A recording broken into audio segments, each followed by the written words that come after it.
नमस्कार, आर्यावर्त टीवी में आपका स्वागत है। ज्योतिष एक गूढ़ रहस्य, एक गूढ़ विद्या है जिस पर जितना भी काम किया, जितना भी प्रयोग किया जाए बहुत कम है। यह भारत की सबसे प्राचीन विद्या है और इसी विद्या को प्रोत्साहन देने के लिए बहुत सारे ऐसे ज्योतिषी जो कई तरह के कार्य करते रहे हैं, प्रयोग करते रहे हैं। ऐसे ही एक प्रख्यात ज्योतिष हमारे साथ हैं डॉक्टर रजनीकांत श्रीवास्तव जी। डॉक्टर रजनीकांत श्रीवास्तव जी ज्योतिष क्षेत्र में काफी अच्छा महारत हासिल कर रहे हैं और ये काफी अच्छा काम कर रहे हैं। इसी उपलब्धि के लिए उन्हें कई पुरस्कारों से सम्मानित किया जा चुका है। आज हम इनसे बात करेंगे ज्योतिष विद्या के विभिन्न पहलुओं पर। डॉक्टर साहब, आपका हमारे कार्यक्रम में स्वागत है। ज्योतिष के बारे में जैसा कहा है कि एक गूढ़ रहस्य है, विद्या है और एक प्राचीन विद्या है। इसको आगे प्रमोट करने के लिए काफी जो ज्योतिष जगत के विद्वान आगे आ रहे हैं, तो आप इस विद्या को आगे बढ़ाने के लिए क्या क्या कर रहे हैं, इसके बारे में बताइए।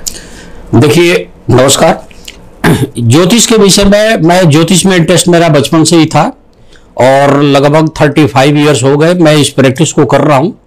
सबसे पहले मैंने इसमें क्या किया कि जितने भी अंधविश्वास और गंदी परंपरा थी, जिसका कोई तुकबंदी नहीं थी, उसको हमने इसको साइड किया और जो रियलिटी है, जो ये देव विज्ञान है, जो सच्चाई है, उसको लेके मैं प्रैक्टिस अपना शुरू किया और बहुत कुछ सफलता मिली और अच्छी सफलता मिली।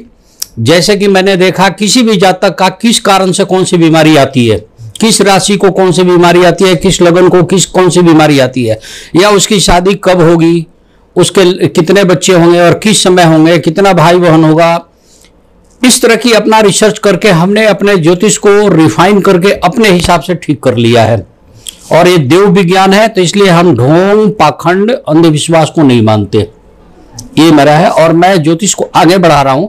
और मेरे पास साइंटिस्ट लोग भी आते हैं, डॉक्टर लोग भी आते हैं, इंजीनियर लोग भी आते हैं, अच्छे अच्छे लोग आते हैं और लोगों ने माना कि हाँ यार, ज्योतिष में कोई जान है, ज्योतिष सत्य है, ये देव विज्ञान है। हम लोग ये सोचते थे कि ऐसे ही ये पाखंड है, ढोंग है, लेकिन ऐसा है नहीं।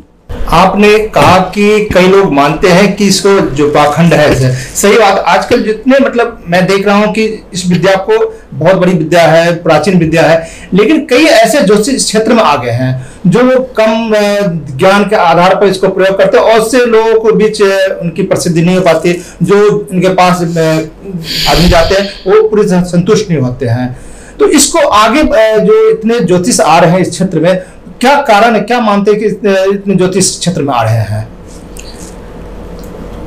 देखिए, ज्योतिष में आने के पीछे कई रीजन है। अपना क्यूरियोसिटी होती है, जरूरत भी होती है। कई लोग इसलिए भी आ जाते हैं कि वो किसी मंदिर पे या किसी पंडित जी के पास या किसी के पास बैठ कर थोड़ा बहुत सीख लिए और वो भी इस लाइन में उतर गए। लेकिन एक्चुअल क्या है कि जिनको डीप जानकारी नहीं है, ज्योतिष क्या है और देव विज्ञान है तो क्यों है, और इसकी सबसे पहले शुरुआत कहाँ से शुरू हुई, ज्योतिष कौन कौन से भविष्यवक्ता ने क्या भविष्यवाणी की, इसलिए वो लोग इंटरेस्ट लेके इसमें घुसे तो जा रहे हैं, लेकिन उनके पास वो मेच्योरिटी है नहीं, पारंगतता जिसको बोलते हैं वो उनके अंदर नहीं है। अभी भी जो अच्छे ज्योतिषाचार्य हैं उनके पास ढोंग, पाखंड ये नहीं है और उनका विश्लेषण बहुत अच्छा है। वो फलित ज्योतिष या जो कुछ भी बताते हैं बड़ी स्ट्रिक्ट बताते हैं और ठीक होता है और होता भी वैसे ही है।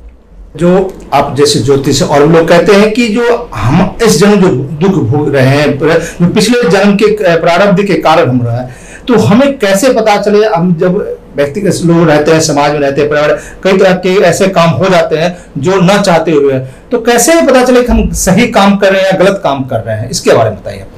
देखिए, जनरल चीजें तो पता ही है, प्रारब्ध का संबंध है। जैसे कि मैं इसी घर में क्यों पैदा हुआ या ये मेरा परिवार ही क्यों हुआ, क्यों मैं ज्योतिष में आया, ये सब तो पहले से तय है और ये प्रारब्ध के आधार पे है। हम जितना अच्छा कर्म करेंगे उतना मेरे को फ्रूटफुल रिजल्ट्स मेरे सामने आएंगे। प्रकृति अपना बैलेंस खुद बनाती है। आप प्रकृति का नियम है, गिव एंड टेक का सिद्धांत है। हम जो बोएंगे वही उपज के मेरे सामने आएगा। अगर मैं रोज जीव हत्या करूं तो एक न एक दिन हमारे भी बच्चों की, हमारे परिवार की और हमारे साथ भी हत्या होगी। ये तो होना है। हम दूसरे से रिश्वत लेके कोई काम करें तो हमें भी रिश्वत आगे देनी पड़ेगी और उसका परिणाम भुगतना पड़ेगा। तो जो अगर हम पाप कर्म करते हैं तो पाप का दंड मुझे मिलना ही मिलना है, इसमें कोई संशय की जरूरत नहीं है। तो मैंने बताया कि टिट फॉर टैट, जैसे को तैसा, प्रकृति बैलेंस बनाती है। और ये देव विज्ञान में सबसे बड़ी खासियत है कि जो अच्छे लोग हैं उनके साथ अच्छा ही होता है। आप अच्छा सोचते जाएंगे तो अच्छा ही रिजल्ट आता जाएगा, अच्छे ही काम आप करेंगे। बुरा सोचेंगे बुरा ही होते जाएगा। ये चीजें हैं।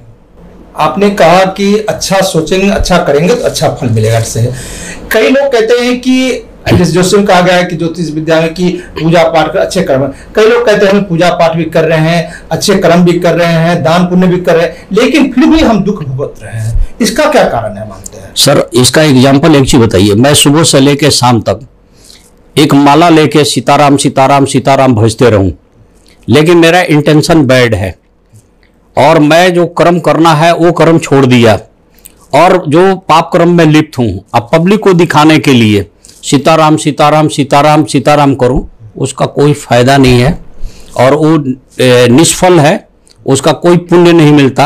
हमने आपसे 50,000 रुपये रिश्वत ली और कहीं भंडारे में 21,000 रुपया दे दी, 11,000 रुपया दे दी, नाम कमा लिया पब्लिक के सामने, उसका कोई फल नहीं मिलेगा, उसका वो उल्टा ही चलेगा।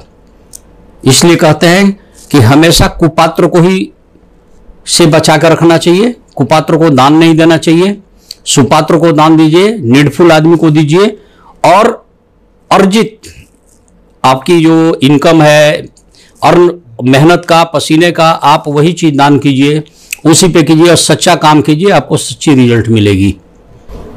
ज्योतिष में कई विद्याएं होती है, कोई अंक शास्त्री होते हैं, कोई स्वप्न विश्लेषण करते हैं, कोई तो आप मुख्य रूप से किन किन विषयों पर जो पारंगत हासिल है आपको और किस रूप में अपने जो लोगों को बताते हैं इस बारे में ये बताइए। देखिए मेरा मेन सब्जेक्ट दो ही है, एक कुंडली विज्ञान और एक फोरहेड साइंस, ललाट विद्या। ललाट विद्या में भी हम उनका फेस से नहीं करते हैं, हम मस्तिष्क की रेखाओं से चलते हैं और उसमें मुझे पारंगत है, बहुत कुछ सफलता है और मैं ज्योतिष में अगर कामयाब हुआ हूं तो ये इन दो कारणों से ही हुआ हूं। कुंडली पर अच्छी पकड़ है और फोरहेड साइंस की पे अच्छी पकड़ है। मस्तक की लकीरों के आधार पे मैं तुरंत निकाल लेता हूं कि जातक के साथ क्या होने वाला है, ये जातक सामने बैठा है क्या है, इसके साथ क्या क्या पीछे घटना घटी हुई है और वो मोस्ट प्रोबेबली सही होती है। अपने कई ललाट विद्या, एक हमें हमारे दृष्टि से एक नई विद्या हमें नहीं समझ आती, इसके बारे में ये क्या है और ये इसमें कैसे विश्लेषण होता है, इसके बारे में बताइए विस्तार से। आप इतिहास पढ़ेंगे, ऋग्वेद वगैरह पढ़ेंगे तो आप देखेंगे कि ललाट विद्या फोरहेड साइंस चलता था मस्तिष्क रेखा के आधार पर। ऋषि मुनि बहुत ज्यादा या बहुत हर समय कुंडली नहीं बनाते थे, वो मस्तक की ललाट देख के और उसके भाग्य कर्म सब नाप लेते थे और उसकी भविष्यवाणी देते, तू पुत्रवान भव, तुम्हारे साथ ये होगा, और वैसे ही होता था। वो मस्तक की लकीरों के ऊपर सारी चीजें पता चलती है और ये विद्या आज से नहीं कई हजार वर्षों से है, ये देव विज्ञान है। ये इसके बोलते हैं कपाल विद्या, ये कपाल पे सब कुछ लिखता है, भाग्य का संबंध भी कपाल से ही है। मरने के बाद भी लास्ट में जब आदमी को डेड बॉडी जलाने जाते हैं तो कपाल को नष्ट किया जाता है, आपने देखा होगा, बांस से उसको सर को फोड़ दिया जाता है। कारण क्या है? यही सब तो है, कपाल हटा दी जाती है कि ठीक है अब नष्ट किया जा रहा है। ये कपाल विद्या है मस्तक की लकीरों से। जहां तक अब की बात है, अब जैसे कई लोग जो है लाल किताब से कर रहे हैं, कई लोग न्यूमरोलॉजी से चल रहे हैं, स्वप्न विद्या के आधार पे सामुद्रिक शास्त्र के ऊपर भी चलते हैं। लूसो ग्रिड भी नया एक आ गया है, कई तरह से इसकी विद्या है। टैरो कार्ड से भी लोग करते हैं, अपनी अपनी पकड़, अपनी अपनी रिसर्च है और सब अच्छे हैं। कुंडली विज्ञान भी है, हम सबसे ज्यादा प्रायोरिटी देते हैं मस्तक रेखा और कुंडली विज्ञान, और हम उसी पे करते हैं। और हमारे जितने भी जातक हैं, सपोज आज संडे है तो अभी तक 60-65 आदमी आए, दिखा के चले गए।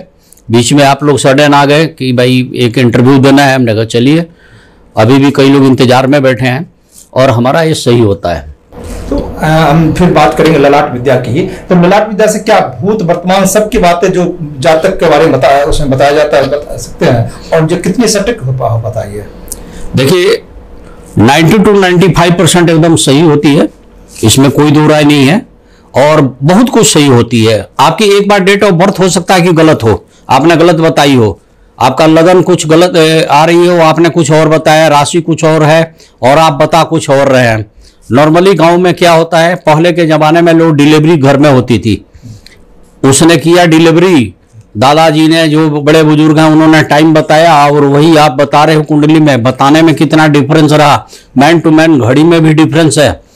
तो करेक्शन की बहुत जरूरत होती है। जब तक थोबड़ा कुछ और बन रहा है, आप बता रहे हो कि लगन ये है, राशि ये है, मैच नहीं कर रहा है, फोरहेड साइंस तुरंत पकड़ लेता है कि यहाँ पे गलती हो रही है और हम फोरहेड साइंस को ज़्यादा प्रायोरिटी देते हैं और उसके आधार पे हम करते हैं और बहुत कुछ सही होता है। और कुंडली विज्ञान को हम प्रायोरिटी देते हैं। जहाँ देखा कि एक्यूरेट आ रहा है, कुंडली विज्ञान पकड़ लिए और बता दिए ये महादशा है, ये अंतरदशा है, ये ऐसे हुआ होगा और ये अब आगे ऐसे होगा, ये बच्चा ये बनेगा, आज के डेट में ये बच्चा है तो ये बड़ा होके ये बनेगा। तो ये सब चीजें उससे आ जाती है। एक प्रश्न है कि कहते हैं कि आप जैसे कोई ज्योतिष विद्या लोग होते हैं कि समय और बताते हैं कि समय बच्चे का जन्म हुआ, ये सब आधार बताते हैं।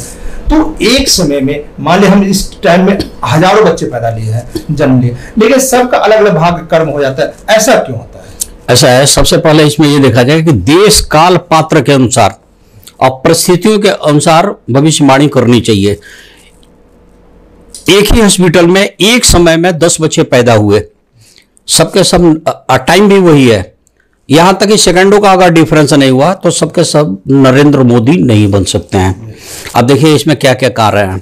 माता पिता का भाग्य, माता पिता के किए गए कर्म, बच्चे की आगे लालन पालन शिक्षा, जिस समाज में वो रहता है, ये सारे प्रभाव उसके ऊपर पड़ेंगे। इस सारे के आधार पे जाके वो होगा। एक बच्चा मंगल है, मंगल उसकी इस हिसाब से है कि वो या एक सैन्य अधिकारी बन जाएगा, एक हो सकता है डाकू बन जाए, वो भी हथियार से खेलेगा, वो भी निडर रहेगा, डरेगा नहीं। इस तरह की स्थितियां आती हैं। तो बस यही अंतर है इसमें। कहते हैं ना जल याऊ और सहन और समाज का तौर तरीका, एक आदमी किस फैमिली से बिलोंग करता है, उसकी फैमिली की क्या स्थिति है, और एक बच्चा कहीं और जाकर रह रहा है, बेशक एक ही समय एक ही टाइम एक ही हॉस्पिटल में वो पैदा हुए हैं, लेकिन यहां पर डिफरेंस आएगी, रहन सहन का भी है। तो इसीलिए बताया गया है देश काल पात्र परिस्थितियां, रहन सहन, जलवायु, खान पान, इसके ऊपर भी बहुत कुछ डिपेंड करता है। आप ज्योतिष क्षेत्र में काफी भरे हुए, कई पुरस्कारों से सम्मानित कहते हैं, आगे की क्या योजना, आगे इस क्षेत्र में कितना और आगे जाना चाहते हैं, क्या नया कोई प्रयोग करना चाहते हैं, इसके बारे में बताइए।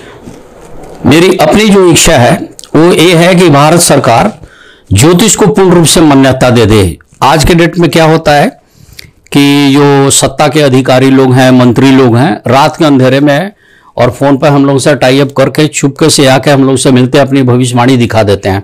लेकिन गवर्नमेंट की तरफ से इसको पूर्ण रूप से इसको एक साइंस नहीं माना गया है, इस विद्या को अभी साइंस नहीं माना गया है। इसको उन्होंने बोला कि एक परंपरा है और हम चाहते हैं कि ज्योतिष की मान्यता सरकार दे, इसकी यूनिवर्सिटी खुले बजाबते गवर्नमेंट के द्वारा, और सरकार इस पे एक्शन में लगे और वहां से चले। जैसे कि मगध यूनिवर्सिटी है, पटना यूनिवर्सिटी है, दिल्ली यूनिवर्सिटी है, अलीगढ़ यूनिवर्सिटी है, इस तरह से ज्योतिष की भी यूनिवर्सिटी खुले और सरकार द्वारा खुले। ज्योतिष विद्या को बढ़ाने के लिए सरकार की योगदान होना आवश्यक है और वह इसे पूर्णतः जो साइंस का जिस तरह है उस तरह से मान्यता दे, ये कहना था डॉक्टर रजनीकांत श्रीवास्तव जी। डॉक्टर साहब, आप हमारे कार्यक्रम आए, बहुत बहुत धन्यवाद। धन्यवाद जी।